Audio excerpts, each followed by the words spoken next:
Betul. Kami di Riau ini hari ke-20. Mana tahu di Palembang udah 21. Cepat kita hari raya. Lalu setelah 20 hari melewati Ramadan ini, apa amalan khusus? Inilah yang akan kita kaji. Begitu tenggelam matahari nanti sore tanggal 20 Ramadan, berkumandang azan maghrib, maka masuk satu amalan khusus yang dilaksanakan Rasulullah sallallahu alaihi wasallam. I'takafa Rasulullah sallallahu alaihi wasallam fil ashril awakhir min Ramadan. Nabi i'tikaf di 10 hari terakhir Ramadan. Masalah i'tikaf tak ada ikhtilaf di antara ulama. Apa arti i'tikaf? I'tikaf artinya al-muksu fi makanin khairan kana aw syarran. Menetap di suatu tempat, apakah tempat itu baik ataupun tak baik. I'tikaf. Ya'kufuna ala asnamil lahum. Orang-orang musyrik itu menetap di tempat berhala mereka. Jadi orang musyrik juga i'tikaf. Jadi tidak selamanya i'tikaf itu artinya menetap di tempat yang baik. Menetap di tempat yang tak baik pun secara bahasa i'tikaf juga. Jadi jangan heran nanti udah mau dekat Idul Fitri. Assalamualaikum bang. Waalaikumsalam. Abang di mana? I'tikaf. Kenapa ada suara musik di mall? Rupanya i'tikaf mencari baju baru. Jadi i'tikaf adalah menetap di suatu tempat, apakah tempat itu baik maupun tempat itu tak baik, secara bahasa artinya menetap, bermukim di suatu tempat. Adapun menurut istilah, i'tikaf itu adalah al-muksu fil masjid biniyatin makhsusah. Menetap di dalam masjid dengan niat khusus. Menetap, tahu kita arti menetap, tak keluar-keluar. Fil masjid, di dalam masjid. Jadi Pak Ustadz, kalau ada orang menetap di musola macam mana? Masjid terbagi dua. Masjid yang ada sholat Jumatnya namanya masjid jami.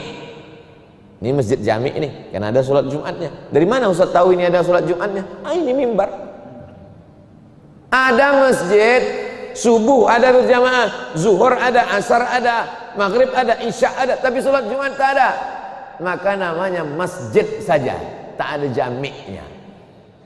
Di Mesir, di Makkah itu cuma ada dua, masjid jami' dengan masjid yang tidak jami'.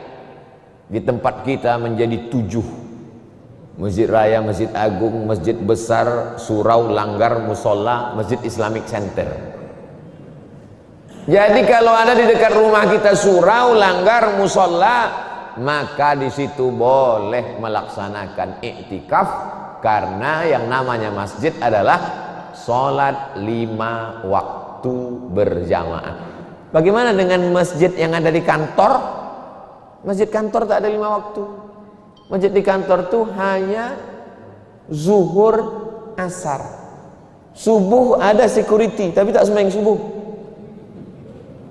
Mohon maaf Pak security, tak sembahyang subuh. Itu sebetulnya nyindir biar sembahyang subuh. Maka perempuan, laki-laki tidak ada pengecualian. Kenapa? Summa atakafa azwajuhu min ba'dih. Setelah Nabi Muhammad SAW meninggal, istri beliau tetap i'tikaf di masjid. Sayyidatuna, ibu kita. Istri Nabi itu ibu kita. Jadi kalau ada nanti 1 orang, 2, 3 orang kelompok mazhab jamaah yang mencaci maki Aisyah, sama dengan mencaci maki emak kita, ibu kita, Ummul Mukminin Sayyidatuna Aisyah radhiyallahu anha, beriktikaf setelah Nabi Muhammad SAW meninggal dunia. Biniyatin maksusah, dengan niat yang khusus. Jadi kalau ada orang masuk masjid, menetap dalam masjid, tapi tak ada niat, maka tidak iktikaf. Makanya di pintu-pintu masjid itu kadang ditulis nawaitul i'tikaf fi hadzal masjid lillahi ta'ala. Kalau masuk kita Masjid Nabawi dari pintu Babus Salam, Perempuan masuknya dari belakang, laki-laki dari babus salam sebelah kanan menghadap ke arah kiblat. Tengok tiang pertama sebelah kiri. Tiang pertama sebelah kiri ada tulisan di atas, bulat, warna kuning emas. Nawaitul i'tikaf fi hadzal masjid. Dulu umroh saya terakhir bulan Januari 2019, saya tengok tulisan Nawaitul i'tikaf udah tak ada lagi. Dibuang, diganti dengan kaligrafi lain. Banyak penggantian kaligrafi. Karena mereka yang meyakini bahwa niat tak perlu diucapkan di mulut, cukup niat dalam hati, membid'ahkan melafazkan niat, maka kata mereka buang lafaz ini.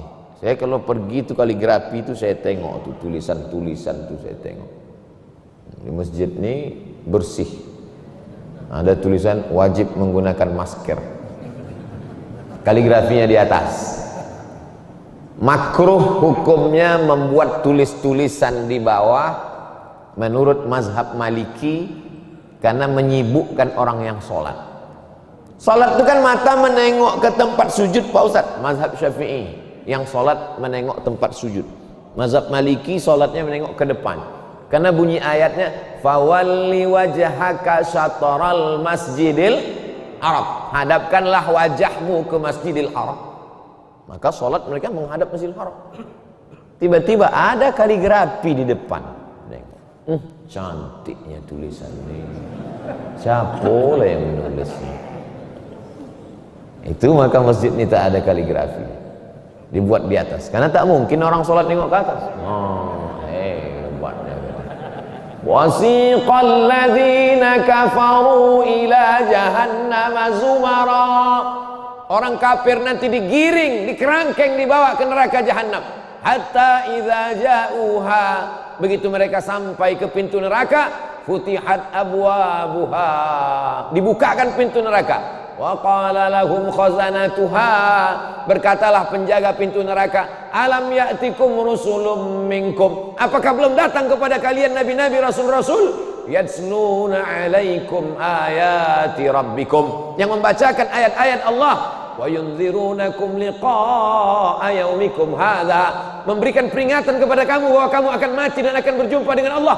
Qalu, orang musyrik kafir itu menjawab, bala, ya, rasul-rasul sudah datang, ulama-ulama sudah datang, walakin haqqat kalimatul azab 'alal kafirin, tak bisa lagi ditunda karena azab sudah dinyatakan pasti bagi mereka. Itulah tulisan. Oh, itu bacaannya Pak Ustaz. Aku udah bertahun-tahun sembahyang sudah. Nah, Bapak Ibu yang dimuliakan Allah Subhanahu wa taala, sudah jelas mana i'tikaf. Menetap di masjid dengan niat khusus. Berapa lama baru disebut i'tikaf? Katanya Pak Ustadz ada berceramah i'tikaf itu syaratnya mesti puasa dan 24 jam. Mazhab Maliki. Menurut mazhab Maliki, i'tikaf baru sah kalau dia dalam keadaan berpuasa dan mesti menggabungkan siang dan malam 24 jam. Jadi kalau masuk hari ini jam 5 subuh tadi masuk, berarti baru sah i'tikafnya kalau keluar jam 5 subuh besok. Kalau bahasa Melayunya 24 hours, 24 jam. Buka puasa nanti kirim ke dalam masjid. Buka puasa makanan kirim ke dalam masjid. Sahurnya besok pagi kirim ke dalam masjid. Tapi buang air besar dan kecil tak bisa dikirim keluar masjid. Boleh dia ke toilet karena ini darurat yang tak bisa ditinggalkan. Wudu kalau batal, keluar masjid berwudu, masuk lagi ke dalam. Ini namanya i'tikaf menurut mazhab Maliki, berat. Menurut mazhab Syafi'i, di antara yang paling ringan tentang i'tikaf adalah mazhab Syafi'i. Mazhab Syafi'i i'tikaf itu berapa lama? Lama sikit dari ruku sudah dianggap i'tikaf. Subhana rabbiyal azim wa bihamdihi, subhana rabbiyal azim wa bihamdihi, subhana rabbiyal azim wa bihamdihi, subhana rabbiyal azim wa bihamdihi, subhana rabbiyal azim wa bihamdihi. Sudah i'tikaf. Yang belum berniat i'tikaf, nawaitul i'tikaf fi hadzal masjid lillahi ta'ala. Makanya kita biasakan begitu melangkahkan kaki kanan masuk, Allah maftah li abwaaba rahmatik, nawaitul i'tikaf fi hadzal masjid lillahi ta'ala. Masuk kita ke masjid tadi menjelang subuh, duduk, kumandang azan, qabliyah, salat subuh, zikir, doa, duduk mendengarkan pengajian, masuk waktu syuruk, salat sunat isyraq, keluar, sudah bernilai i'tikaf. Jadi Pak Ustadz, i'tikaf itu sebentar aja. Ada batas minimal, ada batas maksimal. Minimalnya berapa? Menurut mazhab Syafi'i, lama sikit dari ruku sudah i'tikaf. Maksimalnya tanpa batas. Tapi diikut sunnah Nabi SAW, Nabi i'tikaf 10 hari terakhir Ramadan, masuk petang tanggal 21, keluarnya ada beberapa riwayat. Riwayat pertama mengatakan keluarnya ketika petang 29 atau 30. Riwayat kedua mengatakan keluarnya besok pagi setelah sholat subuh. Maka kalau kita ke Masjid Nabawi menghadap ke arah kiblat, ini mimbar Nabi, ini mihrab Nabi tempat jadi imam, di sebelah kiri kamar Nabi ada tiang di situ. Di tiang itu tertulis Ustuanatus Sarir. Ustuanah tiang, sarir tempat tidur. Kenapa tiang itu disebut Ustuanatus Sarir, tiang tempat tidur? Karena di bawah tiang itulah tempat tidur Nabi Muhammad SAW waktu i'tikaf. Artinya apa? Tidurnya tetap di dalam masjid. Tapi Nabi itu tidurnya sikit. Kita sikit-sikit tidur. Nah, itu jadi masalah. Di samping Ustuanatus Sarir ada satu tiang lagi, tulisannya Ustuanatul Haras. Ustuanah tiang, haras penjaga, tiang penjaga. Di situ ada tiang, ada penjaga. Penjaga, disitulah tegak Sayyidina Ali menjaga Sayyidina wa Maulana wa Syafi'ina wa Dhukhrina Muhammad sallallahu alaihi wasallam. Di sampingnya itu ada satu tiang lagi, namanya Ustuanatul Wufud, tiang wufud.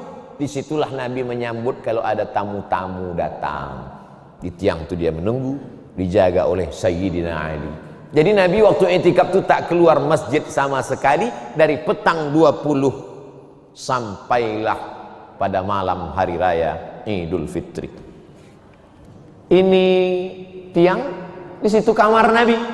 Di dalam kamar Nabi itu istri Nabi Sayyidatuna Aisyah. Kata Nabi, nawilinil khumrah, wahai Aisyah, tolong ulurkan kain. Ulurkan kain. Kata Aisyah, aku tidak bisa masuk masjid karena aku dalam keadaan maaf haid, sedang berhalangan. Nabi tidak mau keluar karena Nabi tidak mau membatalkan i'tikafnya. Aisyah tak mau masuk ke dalam karena dia menjaga kehormatan masjid. Dia tak mau masuk dalam keadaan berhalangan haid. Kata Nabi, ulurkan saja tanganmu karena tanganmu tidak haid. Jadi nanti petang besok kalau ibu datang mengantarkan kolak, tangan ibu aja yang masuk ke dalam. Bang, ini kolak bang. Boleh.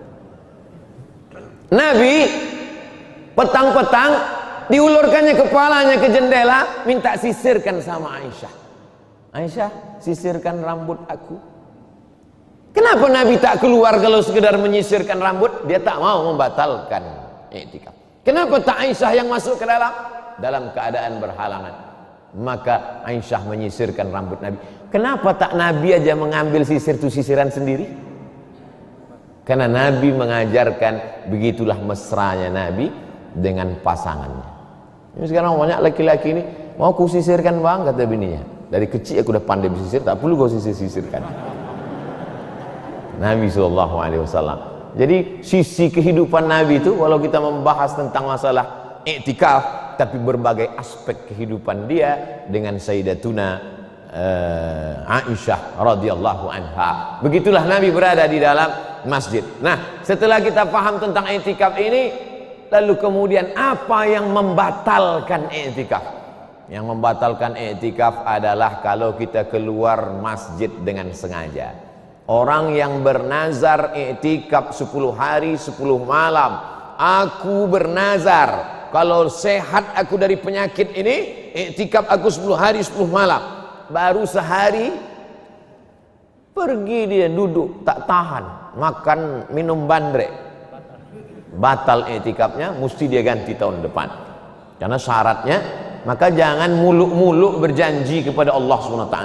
Ini kadang manusia ini kalau sudah mau keinginan sesuatu, kalau lulus anakku ini nanti PNS, ya Allah aku akan puasa Senin Kamis, aku akan iktikaf 10 hari 10 malam, aku akan berkurban.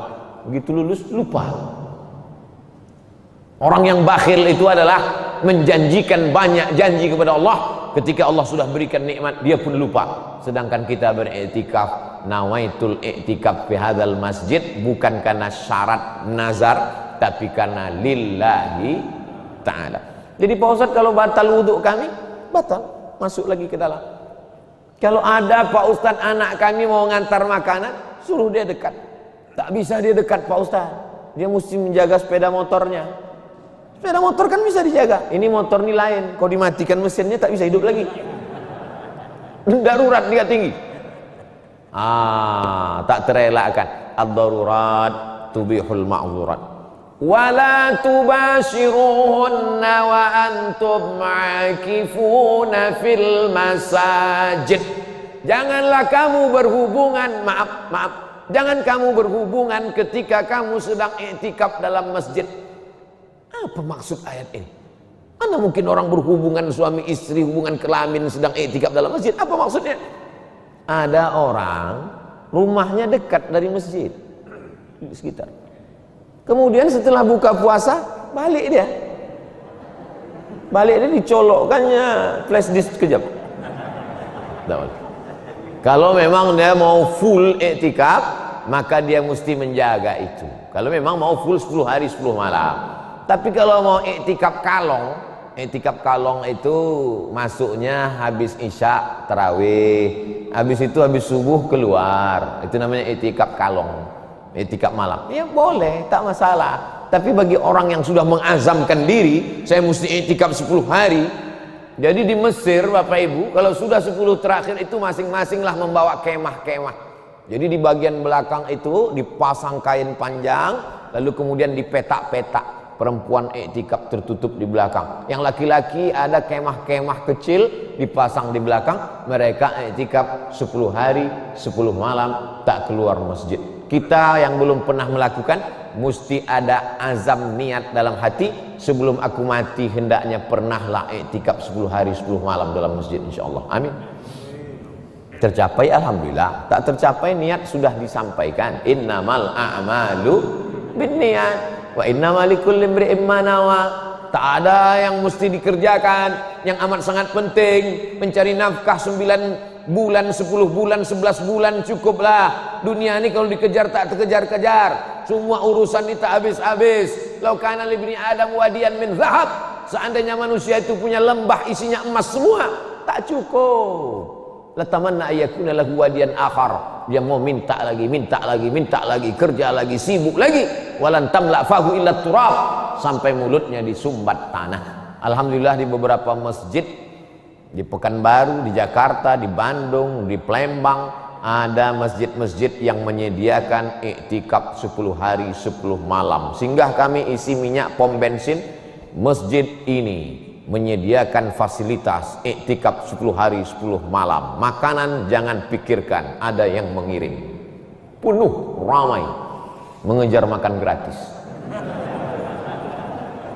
luar biasa. Nah, jadi yang begini-begini ini mesti kita berlomba-lomba. Saya sekian paket, saya paket buka puasa, saya paket sahurnya.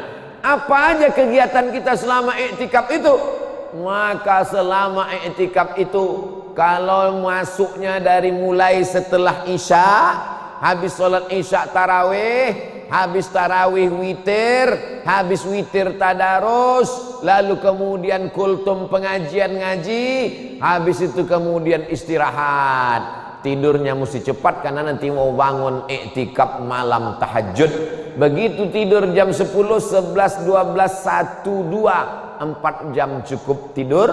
Setelah itu lalu kemudian bangun malam, sholat sunat wudhu, sholat sunat taubat, sholat sunat tahajud. sholat sunat hajat. Ada pula yang tarawih 8 jam dari isya sampai subuh. Isya jam 8, 9, 10, 11, 12, 1, 2, 3, 4. 8 jam tarawih di pesantren Temboro. Semalam masuk berita TV One, tarawih 8 jam 30 juz, seperti yang dilaksanakan Nabi Muhammad SAW dulu. Janji Allah, sanurihim ayatina, akan kami tunjukkan ayat-ayat kami. Zaman boleh berganti, musim boleh berubah. Kalau kalian mengatakan 14 abad sudah berlalu, tak ada lagi orang yang melakukan yang dilakukan Nabi. Siapa yang mengatakan tak ada? Di Republik Indonesia ada yang sanggup sholat tarawih 8 jam, tapi ada juga yang sholat tarawih 7 menit. Selesai. Terus ditanya, kenapa kau sholat tarawih 7 menit? Masih syukur aku tarawih, kawanku tak tarawih lagi. Jadi Indonesia ini luar biasa. Ada tarawih ekspres, ada tarawih kelas ekonomi, ada yang slow. Tinggal pilih mau masuk yang mana. Jadi ketika orang bisa i'tikaf 8 jam, maka kemudian setelah itu sholat subuh, sahur. Apa jadi isi i'tikaf itu? I'tikaf itu yang pertama adalah sholat. Yang selama ini kurang sholat sunatnya, sholat qabliyah, sholat ba'diyah, sholat tahajud, sholat witir, sholat isyraq, sholat awabin, sholat hajat, sholat sunat mutlak. Berapa lama kau menempelkan kening ke lantai bersujud? Itulah yang akan menolong engkau di hadapan Allah SWT. Bukan berapa lama kau hidup. Aqrabu ma yakunul abdu min rabbihi wa huwa sajid. Orang paling dekat dengan Allah itu adalah ketika dia sujud. Fa'aksiru fihi doa. Maka perbanyaklah doa ketika sujud. Habis itu sholat sunat, habis itu sholat sunat, habis sholat sunat. Setelah itu membaca Al-Quran. Saya tidak mau mendikte Bapak Ibu sekalian, berapa juz Pak? Sudah? Enggak. Imam Malik bin Anas, Imam Maliki, gurunya Imam Syafi'i, dia punya majelis hadis, namanya Kitab Muwatta.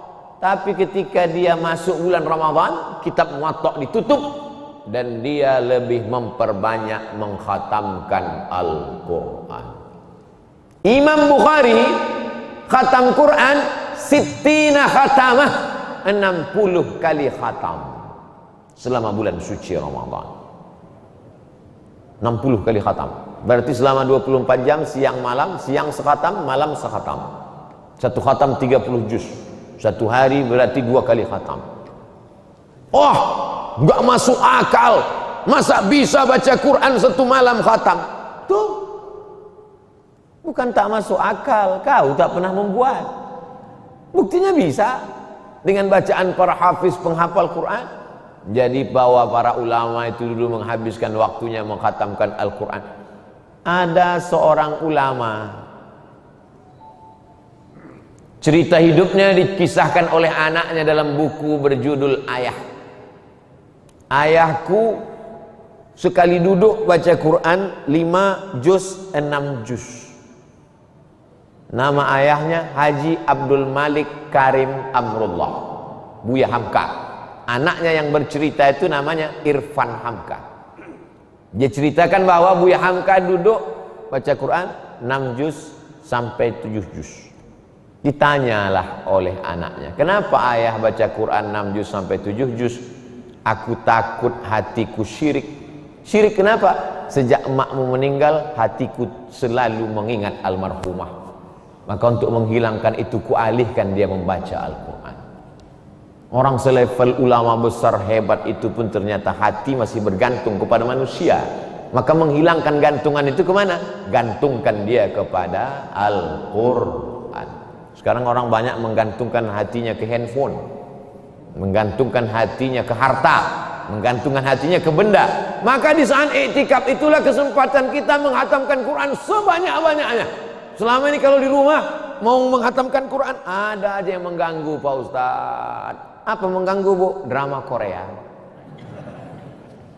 Ada aja yang mengganggu Pak Ustadz. Apa yang mengganggu Pak? Tamu pula datang. Tak mungkin kita tak memuliakan tamu. Selesai tamu yang satu, tamu yang satu. Begitu di masjid tak ada alasan. Makanya kalau iktikaf jangan duduk di dekat kawan yang terlalu akrab. Karena kalau udah dekat akrab, pertama senggol bahu dia. Udah selesai, tamat. Innalillah, udah. Shadaqallahul azim. Nah, maka tengok kawan mana yang agak-agak kurang akrab. Kalau kurang akrab kan segan dia. Dia bertanya, apa kabar Pak Haji? Sehat. Allahumma sholli ala sayyidina Muhammad. Yang pertama, sholat sunat. Yang kedua, banyak-banyak khatam Quran. Pak Ustadz, mana yang lebih bagus? Baca Quran, baca terjemahnya, baca tafsirnya, baca asbabun nuzulnya, paham, atau lebih banyak khatam Quran? Kalau di bulan Ramadan lebih afdal banyak-banyak khatam Quran. Tapi nanti di luar Ramadan barulah kau baca ayat, baca tajwidnya, baca tahsinnya, baca idgham, ikhfa, gunnah, qalqalah, baca matnya, baca asbabun nuzulnya, baca tafsirnya, baca maknanya. Nanti di luar Ramadan. Di dalam Ramadan berlomba-lomba memperbanyak khataman-khataman, tapi bukan untuk laporan ke Facebook. Ini banyak orang setelah khatam baca Quran streaming pula tuh. A'udzu billahi minasy syaithanir rajim. Kalau sedang streaming. Pas tak streaming, auzubillahi minasyaitonir rajim. Macam makan gorengan minyaknya panas. Kita takutnya, khawatirnya nanti waktu di akhirat ditunjukkan tulisan kita. Iqra kitabak, baca buku catatan amalmu. Baca Quran, baca Quran, baca Quran, baca Quran. Keterangan kumur-kumur, kumur-kumur, kumur-kumur, kumur-kumur. Quran itu kan bacanya warattilil Qur'ana tartila. Bismillahirrahmanirrahim. Yasin wal Qur'anil Hakim. Innaka laminal mursalin ala siratim mustaqim tanzilal azizir rahim litunzira qauman ma unzira aba'uhum. Ada idgham, ada ikhfa, ada qalqalah. Mau pakai lagu bagus, tapi pula jangan terlalu pelan sampai sebulan baru satu halaman. Bismillahirrahmanirrahim. Sebulan itu baru satu juz.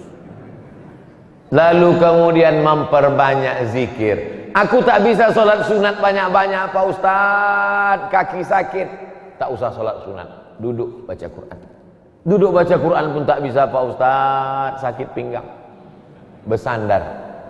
Bersandar pun tak bisa Pak Ustadz, mata ni tak nampak lagi huruf. Kadang-kadang titik batu naik ke atas. Tutup matamu Pak, ambil tasbih. Yang selama ini tasbih tersangkut di mobil, udah banyak betul mobil ini masuk surga nih udah. Cabutlah dia. Mobil, udah 11 bulan kau bertasbih. Bulan ini gantian kita ya. Akulah bertasbih. Ambil tasbih.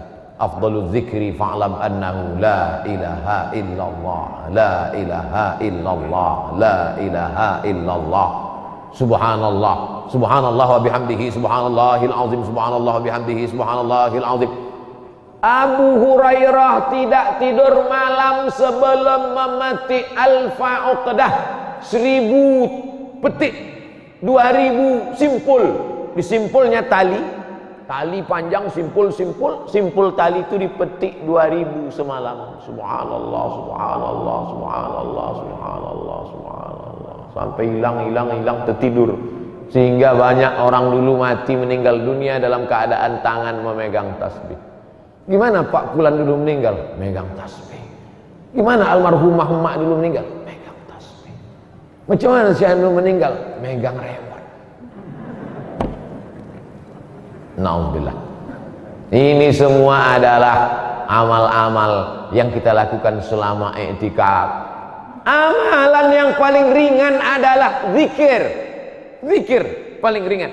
Wa ana ma'ahu idza dzakarani. Aku akan bersama dengan hambaku itu selama dia berzikir mengingat aku, kata Allah Subhanahu wa taala. Maka banyak-banyak berzikir. Fazkuruni azkurkum. Sebutlah aku maka aku sebut engkau bersama malaikat. Ingatlah aku maka aku akan mengingat engkau. Subhanallah, zikir. Alhamdulillah, zikir. Allahu Akbar, zikir. Salawat, zikir. Tapi di antara zikir ini yang paling afdalu zikri fa'lam annahu la ilaha illallah. La ilaha illallah. Kenapa angguknya ke kiri Pak Ustaz? Tangkai jantung sebelah kiri. La ilaha illallah. Jantung. Di dalam jantung berdegup berdetak. Disitulah iman, disitulah Islam. Kata Nabi SAW, ala fil jasadi mudghah, di dalam badanmu itu ada segumpal, ada sekepal. Idza salahat salahal jasadu kulluh. Kalau dia baik, yang lain ikut jadi baik. Wa idza fasadat, kalau yang lain dia rusak, yang lain ikut menjadi rusak. Jantung. Tapi ada ustadz yang mengatakan hati Pak Ustadz. Ustadz ini mengatakan jantung. Mana yang betul Pak Ustadz? Saya tak mau ngajak kelahi, campurkan aja lah dua-dua. Jantung hati. La ilaha illallah. Di dalam jantung ini ada karat-karatnya. Kalau menghilangkan karat besi mesti dipakaikan asam Jawa. Masa menghilangkan karat besi mesti dipukulkan. Maka menghilangkan karat-karat hati itu dengan memperbanyak zikir-zikir. Ada orang tua di suatu daerah, tasbihnya tak berhenti, cepat sekali. Lalu saya tanya, saya ini orangnya suka penasaran. Saya tanya, Datuk, ya banyak betul zikirnya. Itu dihitung apa tidak? Hitung kata dia. Satu hari berapa? 5 gitu. Sikit betul, 5.000. Ternyata 5.000 satu hari dia target berzikir. Orang tarekat Naqsyabandiyah punya target sehari mesti 5.000 untuk membersihkan hati, mendekatkan diri kepada Allah. Adakah sahabat Nabi melakukan ini? Ya, Abu Hurairah 2.000 kali, sahabat-sahabat Nabi beribu kali. Maka jangan hanya pasang target berapa kau banyak berzikir, yang penting banyak kau. Banyak berapa? Tapi bukan berarti setelah 1.000 lalu langsung kita tulis alhamdulillah sudah 1.000 hari ini. Kawan-kawan berapa ya? Ngajak kawan berzikir, oke. Update status ceramah Ustadz Somad subuh tadi ngajak kita i'tikaf banyak zikir, bagus. Tapi menceritakan jumlah zikir kita, hati-hati, setan sedang bekerja. Tapi katanya di bulan Ramadan ini setan terikat Pak Ustadz. Futihat abwabul jannah, pintu surga dibuka. Ghulliqat abwabun nar, pintu neraka ditutup. Wasuffidat asyayatin, setan-setan terkunci. Hadisnya sahih. Apa penjelasan ulama Imam An-Nawawi tentang setan dibelenggu, diikat ini? Kata beliau begini, setan menggoda orang itu, ngajak makan makananmu halal, ngajak minum minumanmu halal, ngajak berhubungan istrimu halal. Tapi orang itu tak tergoda, seakan-akan setan itu terbelenggu melihat iman orang yang berpuasa itu mana? Sama macam saya hari ini. Kenapa dari tadi saya tak ada menoleh ke kanan dan ke kiri? Karena kalau sampai aku menoleh ke kanan ke kiri, mulutku seperti terbelenggu, tak sanggup berceramah. Ke kanan ada Habib Mahdi, ke kiri ada Ustadz Ali. Maka aku menatap ke depan saja, seolah-olah mulutku terbelenggu, tak sanggup. Begitulah setan terbelenggu melihat iman orang yang berpuasa. Kata setan, aku tak sanggup kalau menggoda dia. Makanan halal dia tak mau, minuman halal dia tak mau, istrinya halal dia tak mau. Tapi pas masuk di kantor yang haram pun digarapnya juga. Padahal tak ada ku goda dia, kata setan. Jadi kadang setan ini kasihan juga kita tengok dia. Ini banyak setan-setan yang dijadikan korban di bulan Ramadan ini. Takutnya nanti keluar komisi perlindungan setan. Jamaah yang dimuliakan Allah Subhanahu wa taala, apa tujuan i'tikaf itu? Tazkiyatun nafs, pensucian jiwa. Salat 5 menit dari takbiratul ihram ke salam, selesai. Umrah paling lama 2 jam, berniat di miqat, habis itu kemudian Ji'ranah, Tan'im, lalu kemudian naik taksi ke Makkah, tawaf, sa'i, tahallul, sejam putus. Niat di Ji'ranah, mandi di Tan'im, nawaitul umrah, labbaik Allahumma umrah, habis itu pergi ke Makkah, tawaf, habis tawaf, sa'i, Safa Marwah, tahallul, sejam selesai. Tapi terbit matahari, Hebat di Palembang, asal terbit matahari berbunyi. Nah, lalu kemudian ini terbit matahari ini namanya syuruq. Salat saat terbit matahari namanya isyraq. Kalau kami tak punya jam, bagaimana cara mengukurnya Pak Ustadz? Ingat aja maghrib jam berapa? Maghrib jam 6. Jam 6 maghrib. Jam 6 maghrib. Jam 6 lewat 1 maghrib. Yang tak ingat maghrib bulan puasa ini bahaya. Karena azan zuhur macam azan maghrib. Maghrib jam 6 lewat 1. Berarti kita sholat sunat isyraq jam 6 lewat 1. Jadi jam 6 lewat 1 sholat sunat isyraq. Bagi yang pakai usolli sunnatal isyraq raka'ataini lillahi ta'ala. Usahakan mulai tanggal 21 besok jangan tinggal sholat sunat isyraq untuk mengambil pahala i'tikaf. Masuk subuh, habis subuh pengajian sampai waktu syuruk sholat sunat isyraq. Itu minim. Itu namanya i'tikaf minimalis. Saya anjurkan bagus masjid buat i'tikaf. Takut Pak Ustadz izin COVID segala macam. Oke, mungkin dengan prokes protokol kesehatan. Dulu waktu belum ada COVID-19 ini datang, kami membuat program i'tikaf dari jam 1 malam. Masuk jam 1, jam 2 ke jam 3 baca Quran, jam 3 ke jam 4 mengaji tafsir surat pendek, jam 4 ke jam 5 zikir muhasabah dan doa, kemudian makan sahur 20 menit, setelah itu azan subuh, habis subuh pengajian, habis pengajian sholat sunat isyraq, paket i'tikaf jam 1 sampai jam 6. Agak panjang sedikit, tapi ada beberapa masjid yang membuat i'tikaf full 24 jam. Silakan pilih paket mana, i'tikaf express, i'tikaf VIP, i'tikaf VVIP. Siapakah yang paling mulia? Yang paling mulia yang paling takut kepada Allah. Karena puncak dari ibadah adalah takut kepada Allah Subhanahu wa ta'ala. Saya sudah menjelaskan definisi i'tikaf, makna i'tikaf, apa aja isi i'tikaf, amalan-amalan apa saja, bagaimana kalau wudhu kita batal, apa saja yang membatalkan i'tikaf. Maka secara umum sudah saya jelaskan. Tulis saja nanti di YouTube Abdul Somad i'tikaf, enter. Nampak videonya di Masjid Baitur Rahman Palembang. Subscribe, like, and share. Pak Ustadz, apa hukumnya kalau kita baca Quran sendirian di masjid dengan suara keras hingga mengganggu jamaah lain sedang sholat sunat? Ada orang di sebelah sedang sholat sunat, saya membaca Quran. Bismillahirrahmanirrahim. Alif Lam Mim. Dzalikal kitabu la raiba fihi hudan lil muttaqin alladzina yu'minuna bil ghaibi wa yuqimuna as-salata wa mimma razaqnahum yunfiqun walladzina yu'minuna bima unzila ilayka wa ma unzila min qablik wa bil akhirati hum yuqinun ulaika ala hudan min rabbihim wa ulaika humul muflihun. Kira-kira orang sebelah ini terganggu apa tidak? Saya tak terganggu dengan orang baca Quran. Kalau kita terganggu dengan orang baca Quran, berarti ada setan dalam badan kita.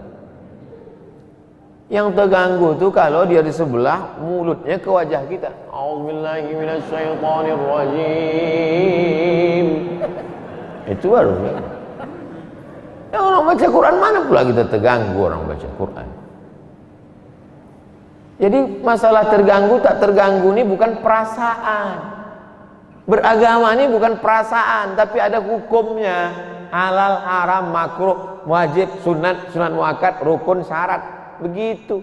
Orang yang biasa sholat zuhur 4 rakaat, zuhur 4 rakaat, zuhur 4 rakaat, musafir sama kita ajak zuhur 2 rakaat. Apa kata dia? Aku tak mau zuhur 2 rakaat, rasa tak sembahyang. Makanya beragama itu belajar fikih. Kalau tidak kita nanti akan pakai perasaan. Orang yang biasa wudu, sakit, tak bisa wudu, suruh tayamum. Aku tayamum ini rasa tak sembahyang. Kalau sah menurut fikih, sah menurut Allah, maka ibadah itu sah. menurut Allah SWT, karena Allah mengirimkan Nabi, Nabi sudah meninggal, datanglah ulama, ulama menjelaskan. Membaca Quran tidak mengganggu, tapi dengan suara yang melengking. La tajahar bi salatika. Kalau kau salat, kalau kau berdoa, kau baca Quran, jangan suara berlebihan. Wala tukhafit biha. Jangan pula sampai tak bersuara. Wabtaghi baina dzalika sabila. Carilah yang pertengahan di antara itu. Jangan terlalu melengking, jangan pula terlalu hilang. Kenapa waktu tarawih itu suaranya melengking? Allahumma sholli ala sayyidina Muhammad. Allahumma sholli. Kenapa melengking?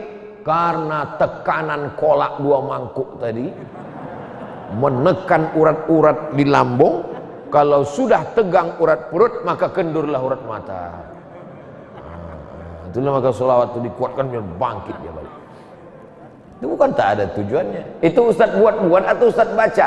Kata Syekh Atiyah Saqar dalam Fatwa Al-Azhar, sholawat dan zikir yang ada di celah-celah tarawih itu membangkitkan semangat orang yang bertarawih. Itu tujuannya. Adapun orang baca Quran, maka tidak mengganggu kita.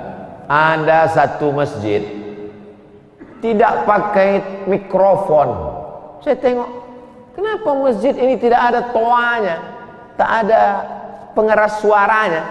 Kata dia, Pak Ustadz, kami tak bisa pakai itu. Ada satu rumah dekat masjid ini, pernah dulu kami pakai, dia bawa parang panjang. Kalau tetap ada suara, aku cincang muazzin nih. Saya bilang tuh mesti kalian ruqyahnya itu. Itu ada setan yang terganggu di dalam. Orang kalau tidak ada setan di dalam badannya, dia tidak terganggu mendengar bacaan. Mendeteksi orang diganggu setan, bacakanlah ayat-ayat itu. Kalau dia terganggu, jadi kalau ada di daerah masjid terganggu dengan azan, terganggu dengan itu, mesti diruqyah. Buat ruqyah masal nanti setelah Idul Fitri. Ruqyah masal untuk tetangga dekat masjid yang terganggu dengan azan dan bacaan Al-Quran. Ayat kursi dibacakan kuat-kuat. Ini tentang masalah membaca Al-Quran. Tetap kita dengan batasan-batasan suara, bacaannya betul. Kasihlah kami contoh bacaan suara yang betul Pak Ustaz. A'udzubillahi minasyaitonirrajim. Bismillahirrahmanirrahim. Wadduha wal-laili idza saja ma wadda'aka rabbuka wa ma qala. Walal akhiratu khairul laka minal ula. Wala sawfa yu'tika rabbuka fatarda. Alam yajidka yatiman fa'awa. Wa wajadaka dhallan fahada. Mana dalilnya bahwa ada orang baca Quran lalu kita mendengar? Nabi menyuruh Abdullah bin Mas'ud membaca Quran. Iqra. Kata Abdullah bin Mas'ud, mana mungkin aku membaca Quran di depan engkau, padahal Quran ini diturunkan kepada engkau. Aqra'u alaika wa alaika unzal. Bagaimana mungkin aku membaca Quran di depan engkau? Quran ini kan turun kepada engkau. Aku rindu mau mendengar bacaan Quran. Nabi, Quran turun ke dia, Quran dalam hati dan akalnya, Quran yang dipilihkan Allah untuk dia. Dia pun rindu mendengarkan bacaan Quran dari mulut orang lain. Maka Abdullah bin Mas'ud membacakan Quran pelan-pelan. Setelah itu kata Nabi, hasbuka, hasbuka, enough, cukup, cukup Abdullah bin Mas'ud. Fa idza ainahu tazrifan, meleleh air mata Nabi. Kenapa Nabi menangis? Karena ayat yang dibaca oleh Abdullah bin Mas'ud. Fa kaifa idza ji'na min kulli ummatin bi syahidin wa ji'na bika 'ala haula'i syahida. Nanti ketika nabi-nabi kami datangkan di padang mahsyar, Nabi Nuh dengan umatnya, Nabi Hud dengan umatnya, Nabi Saleh dengan umatnya, Nabi Muhammad SAW menjadi saksi bagi nabi-nabi yang lain. Maka mendengar itu meleleh air mata Nabi, membayangkan akan menghadap Allah di padang mahsyar.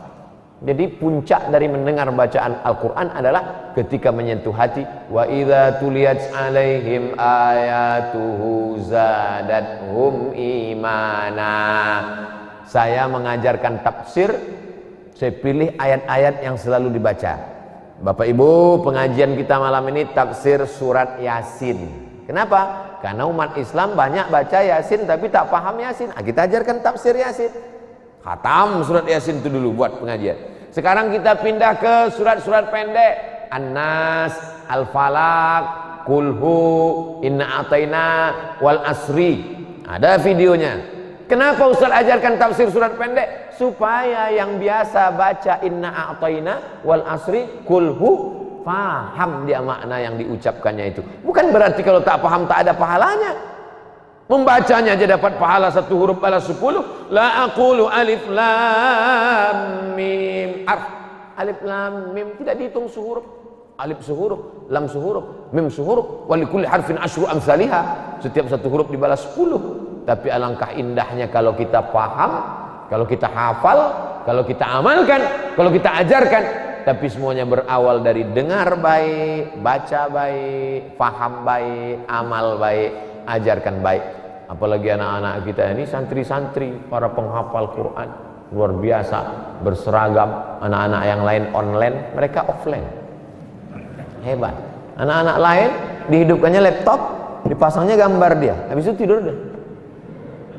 Anak-anak lain perempuan online pakai jilbab panjang, pakai celana pendek.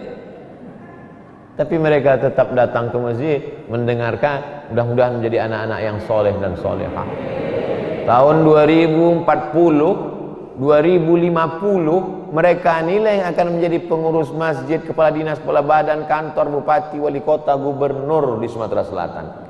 Mereka akan membuat pengajian etika. Apa kata mereka? Ingat kalian waktu dulu Ustaz Abdul Somad ceramah di Masjid Baitur Rahman, waktu itu kita di atas menengok dia. Maka hari ini mari kita buat balik 2050. Waktu itu bapak-bapak udah banyak meninggal waktu itu. Saya masih hidup waktu itu. Nah, itulah. Bapak Ibu yang dimuliakan Allah Subhanahu wa taala, ajal kita tak tahu. Yang penting kita buat baik, diamalkan anak-anak kita, mengalir menjadi amal jariah. Ala hazihin niyah. Al-Fatihah. A'udzu billahi minasyaitonir rajim. Bismillahirrahmanirrahim. Alhamdulillahi rabbil alamin. Arrahmanir rahim. Maliki yaumiddin. Iyyaka na'budu wa iyyaka nasta'in. Ihdinas siratal mustaqim. Siratal ladzina an'amta 'alaihim ghairil maghdubi 'alaihim waladdallin. Amin. Allahumma shalli ala sayyidina Muhammad wa ala ali sayyidina Muhammad. Allahumma anzilir rahmata was salamata wal barakata ala hadhil jamaah. Turunkan keselamatan, kerahmatan, keberkahan kepada seluruh jamaah.